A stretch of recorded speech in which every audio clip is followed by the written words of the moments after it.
Assalamualaikum warahmatullahi wabarakatuh. Bismillahirrahmanirrahim. Alhamdulillahi rabbil alamin. Wa afdhalus salati wa atammu taslimi ala sayyidina wa maulana Muhammadin khatamil anbiya'i wal mursalin wa ala alihi wa sahbihi ajma'in. Rabbi shrah li sadri wa yassir li amri wahlul 'uqdatam min lisani yafqahu qawli wala haula wala quwwata illa billahil aliyil azim. Amma ba'du. Hadirin Bapak-bapak, saudara-saudara jamaah Masjid Jami Darul Ilmi PTIK yang berbahagia, dalam kesempatan siang kali ini seperti biasa saya akan baca salah satu hadis di dalam kitab Bulughul Maram karangan Imam Ibnu Hajar Al-Asqalani yang berkaitan tentang sholat safar, atau di dalam kitab ini oleh Imam Ibnu Hajar Al-Asqalani meletakkan salah satu bab namanya babu sholatil musafir wal marid, bab tentang sholat musafir dan orang yang sakit. Salah satu hadis, wa an Aisyata radhiyallahu anha anna nabiyya sallallahu alaihi wasallam kana yaqsuru fi safar wa yutimmu wa yasumu wa yuftiru. Bapak-bapak, saudara-saudara, hadis ini datangnya dari istri Nabi kita Muhammad sallallahu alaihi wasallam yang bernama Siti Aisyah radhiyallahu anha, bahwa beliau Siti Aisyah pernah cerita begini. Suatu saat anna nabiyya sallallahu alaihi wasallam kana yaqsuru fi safar. Ketika Nabi dalam keadaan musafir, Nabi mengqosor sholat, wa yutimmu, dan menyempurnakan sholat. Di dalam redaksi cerita Siti Aisyah ini adalah bahwa suatu saat Nabi ketika musafir, beliau mengqosor sholat. Istilah mengqosor itu kalau kita Indonesia kan adalah meringkas. Dan meringkas sholat ini ciri khasnya adalah sholat yang 4 rakaat diringkas menjadi 2 rakaat, itu namanya qosor. Jadi rumus bahasa qosor itu adalah yang 4 rakaat diringkas menjadi 2 rakaat. Kalau begitu berarti yang bisa diqosor adalah sholat zuhur, sholat asar, dan sholat isya. Karena ini kan zuhur 4 rakaat, asar 4 rakaat, dan isya 4 rakaat. Berarti rumusnya kalau yang qosor itu 4 rakaat saja, ya berarti sholat maghrib nggak bisa dikosor. Kalau sholat maghrib dikosor 3 rakaat separuh setengah. Jadi rumus ini yang namanya qosor itu diringkas. Diringkas itu berarti separuh. Dan ada lagi sholat subuh, ya sholat subuh nggak bisa dikosor. Ya kalau sholat subuh dikosor 1 rakaat aja gitu. Jadi di sini istilah yaqsuru atau qosor di dalam sholat itu adalah yang sholat 4 rakaat saja diringkas menjadi 2 rakaat. Dan salah satu cirinya, Bapak-bapak, saudara-saudara, salah satu cirinya ini Siti Aisyah cerita bahwa Nabi itu mengqosor sholat di dalam keadaan musafir. Berarti ciri yang selanjutnya selain daripada qosor itu adalah sholat yang diringkas asalnya 4 rakaat. Qosor itu dilakukan ketika dalam keadaan musafir, ketika dalam keadaan bepergian jauh. Makanya ciri khasnya kalau sholat qosor itu sudah pasti musafir. Ini untuk membedakan, ada istilahnya sholat jamak. Jamak itu penggabungan. Maka nanti dalam istilah sholat musafir itu ada namanya jamak takhir, ada namanya jamak takdim. Ya jamak itu cuma digabung aja. Contoh zuhur dengan asar, kemudian maghrib dengan isya, itu namanya jamak, digabung. Tapi kalau qosor itu diringkas. Dan yang menarik tadi saya bilang, kalau qosor itu sudah pasti dilakukan dalam keadaan musafir. Tapi kalau jamak, penggabungan, ini belum tentu dalam keadaan musafir. Dalam keadaan musafir bisa dijamak, dalam keadaan tidak musafir pun bisa dijamak. Itu yang membedakan mutlak antara qosor dengan jamak. Istilah berarti biar mudahnya begini, kalau qosor nggak bisa dilakukan ketika tidak dalam keadaan musafir, Tapi kalau jamak bisa dilakukan dalam keadaan musafir atau tidak dalam keadaan musafir. Tapi khusus sholat jamak yang boleh dilakukan tidak dalam keadaan musafir itu harus dalam keadaan uzur syar'i, dalam keadaan darurat, dalam keadaan yang memang diperbolehkan untuk menggabung sholat tersebut. Ya, itu istilah perbedaan antara qasar dengan jamak. Yang selanjutnya, Bapak-bapak, saudara-saudara, istilah safar, istilah musafir itu dalam pandangan ulama, secara khusus pandangan mazhab Syafi'i atau Asy-Syafi'iyah, ulama-ulama yang bermazhab Syafi'i, itu bepergian jauh yang minimal adalah 83 km. Yang menariknya 83 km itu garis lurus, bukannya muter-muter, bukannya bulak-balik. Lah kalau bulak-balik, kalau dulu istilahnya supir angkot, supir bis dari Pasar Minggu ke Blok M bulak-balik bisa jadi 100 km.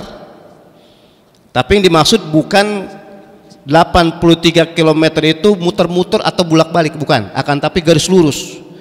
Ya berarti kata-kata garis lurus bisa jadi dari Jakarta, mungkin kalau Bogor belum, Sukabumi dah. Biar tambah mantep, Jakarta Bandung udah jelas deh itu. Kan Jakarta Bandung 150 lebih. Berarti intinya kalau musafir itu yang boleh dikosor sholat itu kalau bepergian minimal 83 km. Sekali lagi 83 km itu yang garis lurus. Sekali lagi bukan yang muter-muter, bukan yang bulak-balik. Ini untuk membedakan antara orang bepergian yang bulak-balik tapi dekat dibandingkan dengan orang pergian jauh yang minimal tadi 83 km. Tapi memang banyak ulama yang mengistilahkan, ini bahasa saya, digenapin aja menjadi 90 km. Tapi intinya dalam pandangan mazhab Asy-Syafi'iyah adalah 83 km. Itu bagian daripada istilah-istilah di dalam sholat safar. Ada istilahnya tadi qasar, nanti ada istilahnya jamak. Qasar itu istilahnya diringkes, yang sholat asal 4 rakaat menjadi 2 rakaat. Kemudian jamak itu adalah sholat yang digabung saja, ya, yaitu sudah paket itu. Jamak itu penggabungan sholat tapi paket, artinya paket sudah ada pasangannya, yaitu zohor dengan asar, maghrib dengan isya. Berarti nggak ada istilahnya penggabungan atau jamak sholat antara asar dengan maghrib, nggak ada. Jadi bahasanya apa Pak? Udah setelannya, udah pasangannya dua-dua itu. Jadi zohor asar, maghrib isya.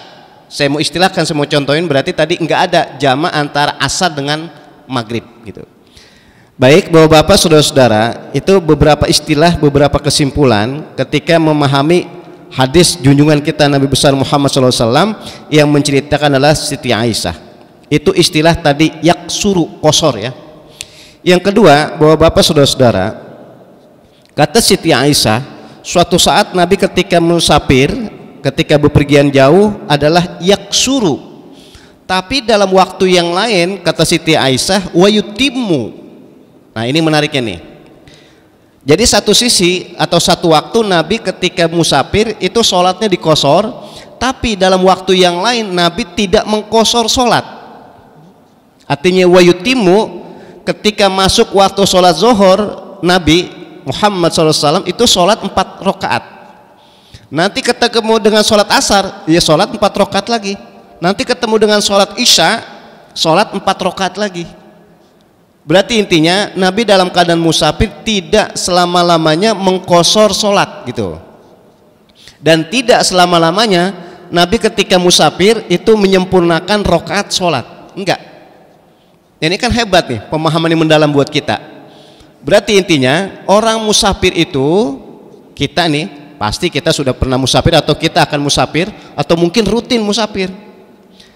Berarti pemahamannya di dalam hadis di sini, kalau mengikuti hadis di sini dan mengikuti pemahaman Siti Aisyah menceritakan tentang bagaimana Nabi ketika musafir, berarti kalau orang musafir ketika orang bepergian jauh itu mengkosor sholat boleh, yang asal 4 rakaat menjadi 2 rakaat, atau dia lakukan seperti awalnya, artinya 4 rakaat ya dikerjakan 4 rakaat. Berarti tidak harus dikosor atau kebalikan, tidak harus menyempurnakan 4 rakaat. Nah, ini disebut namanya Siti Aisyah cerita yaksuru dengan wayutimu. Berarti diartikan Nabi itu suatu saat ketika sholat dalam keadaan bepergian dikosor, diringkes 4 rakaat jadi 2 rakaat, atau suatu waktu Nabi sholat yang menyempurnakan rakaatnya yaitu 4 rakaat. Dan ini menarik bahwa Bapak sudah terus kajian kita di sini ya, karena musafir ini kata-kata yaksuru dengan wayutimu berarti diartikan kalau ketika kita bepergian jauh terasa nyaman gitu, terasa asik, nggak berasa melelahkan, nggak berasa merepotkan dan tidak memberatkan, kita sholat waktu nggak apa-apa. Dan dalam waktu bersamaan sholat waktu itu berarti dilakukan sesuai dengan rakaatnya. Contoh biar gampang nih, kita dari Jakarta ke Surabaya kebetulan naik pesawat ya, Jakarta Surabaya ya paling lama ya 1,5 jam paling lama itu naik pesawat. Tapi ketika kita dari Jakarta Surabaya itu kan sekitar 700 km, sudah sangat-sangat boleh untuk mengkosor sholat. Tapi karena pergian kita nyaman, asik, tenang, naik pesawat dan juga nggak merasa melelahkan, kemudian tempat sholat juga ada, bahkan saya bilang bukan ada doang, banyak tempat sholat. Udah dah kita sholat biasa aja. Ketika kita bepergian dari Jakarta ke Surabaya, ketemu dengan sholat zuhur, ya kita sholat zuhur biasa 4 rakaat. Ketika ketemu waktu asar, kita sholat 4 rakaat. Artinya ketika bepergian jauh, yang tadi saya bilang jauh banget ke Surabaya, tapi sholat kita lakukan enggak dikosor, sholat waktu gitu. Karena apa? Sebab bepergian kita nyaman, tenang. Nah, tapi kebalikan, ini istilah saya kebalikan. Kalau ada orang pergi dari Jakarta ke Bandung, atau mungkin dari Jakarta ke Cirebon, tapi bepergian itu bukan naik pesawat, contohnya dia naik motor atau naik bis atau naik angkot, itu kan sudah boleh mengkosor sholat. Mengkosor sholat aja boleh, apalagi menjama sholat. Dan ini kebetulan bepergian itu enggak sampai separuh bepergian ke Surabaya tadi, yaitu ke Bandung atau ke Cirebon. Karena bepergiannya melelahkan, merepotkan, bahkan tempat sholat juga tidak semua tempat tersedia, akhirnya dia niat untuk ketika sholat itu dikosor, boleh. Ketika dia sholat dalam keadaan musafir yang ke Jakarta dan ke Cirebon doang itu dijama juga boleh. Berarti diambil kesimpulan musafir itu disesuaikan dengan bagaimana keadaan ketika musafir. Kalau ketika dia musafir nyaman, asik, tenang, silahkan dia sholat waktu. Tapi ketika musafir, meskipun nggak jauh-jauh banget, saya contohin ke Bandung atau ke Cirebon tadi, dia pergunakan itu rukhsah, dia pergunakan keringanan. Nah, itu diperbolehkan. Jadi intinya, ketika musafir enggak ada keharusan harus dikosor dan dijamak sholat itu, enggak. Atau kebalikan, ketika orang musafir, ketika dia bepergian dengan nyaman dan sebagainya, tidak harus dia sholat waktu, enggak. Meskipun ke Surabaya tapi naik pesawat, boleh dia mengkosor, boleh menjamak. Jadi kembali kepada kepribadiannya. Kalau kepribadian ketika dia musafir nyaman, silakan dia sholat waktu. Tapi meskipun tidak terlalu jauh tapi memayahkan, merepotkan, itu diambil haknya untuk mengkosor dan menjamak sholat. Itu bagian daripada bagaimana tata cara ketika kita melakukan ibadah sholat di dalam keadaan bepergian. Yang terakhir, bahwa Bapak saudara-saudara, Siti Aisyah meneruskan begini. Tadi intinya Nabi ketika musafir suatu saat dikosor sholatnya, suatu saat Nabi tidak mengkosor sholatnya. Itu kesimpulan pertama. Yang kedua, kesimpulannya adalah wayasumu wayuftiru. Nah ini, Nabi suatu saat ketika musafir itu dalam keadaan puasa. Ketika dalam keadaan puasa, Nabi wayasumu, meneruskan puasanya gitu. Jadi ketika musafir dalam keadaan puasa, Nabi meneruskan puasanya, artinya tidak berbuka. Kenapa? Bisa jadi ketika dalam keadaan musafir kita itu puasa, bisa jadi motivasi, malah bisa menjadi penyemangat. Nah ini saya memberi semangat, memotivasikan kepada saudara-saudara kita, kawan-kawan kita, termasuk kita, itu kalau istilahnya nanti ada mudik, usahakan mudik itu mudik yang ibadah. Apa maksudnya mudik yang ibadah? Iya, oke, kita mudik ingin bertemu silaturahim dengan keluarga, dengan kerabat dan sebagainya, tapi usahakan ketika mudik itu kita jangan sampai membatalkan puasa. Makanya ada trik-trik, ada cara-cara bagaimana ketika kita bepergian tapi puasa Ramadan kita terus berlangsung. Ini menariknya tadi. Jadi Nabi ketika musafir terus meneruskan puasanya, tidak ngebatalin. Maka saya istilahkan tadi, kalau kita dalam keadaan mudik di bulan Ramadan ini, saya maksud ya, usahakan tetap puasa. Ya resiko lah ketika bepergian, merasa haus lebih, merasa lapar lebih, itu resiko. Tapi usahakan katakanlah di bulan Ramadan puasa wajib, jangan sampai karena kita niat mudik, niat silaturahim, akan tapi puasa Ramadan kita batalin. Istilahnya sayang-sayang. Nah ini Nabi ketika musafir suatu saat beliau puasa. Tapi kata Siti Aisyah, wa yuftiru, dalam keadaan musafir di waktu yang lain Nabi dalam keadaan puasa, tapi Nabi akhirnya berbuka. Nah ini hebatnya nih bapak-bapak saudara-saudara, Nabi ucapannya, Nabi perbuatannya itu syariat sebagai bentuk hukum. Makanya Nabi suatu saat ketika musafir, beliau ketika dalam keadaan puasa, beliau akhirnya berbuka, wa yuftiru. Ini istilah tadi saya bilang, ini hukum. Berarti orang kalau dalam keadaan musafir, dalam keadaan berpuasa tapi memayahkan, merepotkan, memberatkan, boleh dia berbuka puasa. Kan jadi luas, fleksibel. Saya contohkan kalau kita ini semua mau puasa sunnah atau puasa wajib, ketika kita dalam keadaan musafir kok rasa nyaman, musafir kita nggak ngeberatin, teruskan puasanya. Tapi kalau kita dalam keadaan musafir terus kita posisi dalam keadaan puasa, kok berasa ngeberatin, merepotkan, atau terasa laparnya, terasa hausnya, dia berbuka, boleh. Berarti intinya apapun yang diungkapkan oleh Nabi, apapun yang dikerjakan oleh Nabi itu menjadi syariat. Hingga sampai sekarang orang kalau dalam keadaan musafir boleh dia mengqosor atau menjamak sholat, boleh dia sholatnya disempurnakan rakaatnya. Yang kedua kesimpulannya, ketika orang musafir dalam keadaan puasa, dia boleh untuk membatalkan puasanya, tapi dalam waktu bersamaan afdolnya, utamanya ini saya bilang tadi, ketika dalam keadaan musafir terus dia puasa, terus untuk tidak membatalkan puasanya. Inilah luasnya fleksibilitas hukum fikih, sehingga ini cerita dari Siti Aisyah sangat-sangat penting buat kita, sehingga menambah bahwa junjungan kita Nabi besar Muhammad SAW, apapun perbuatan beliau, apapun ucapan beliau, itu menjadi petunjuk kita, sehingga kita termasuk orang-orang yang dapat mengamalkan syariat dengan sebaik-baiknya, dan insya Allah kita termasuk orang yang selamat di dunia dan bahagia di akhirat nanti. Amin ya Rabbal Alamin. Baik bapak-bapak saudara-saudara, mungkin sampai di sini saja yang dapat sampaikan. Insya Allah ada hikmat dan manfaatnya. Kita tutup dengan doa Al-Fatihah. Bismillahirrahmanirrahim. Alhamdulillahirabbil alamin arrahmanir rahim maliki yaumiddin. Iyyaka na'budu wa iyyaka nasta'in. Ihdinas siratal mustaqim. Shiratal ladzina alaihim.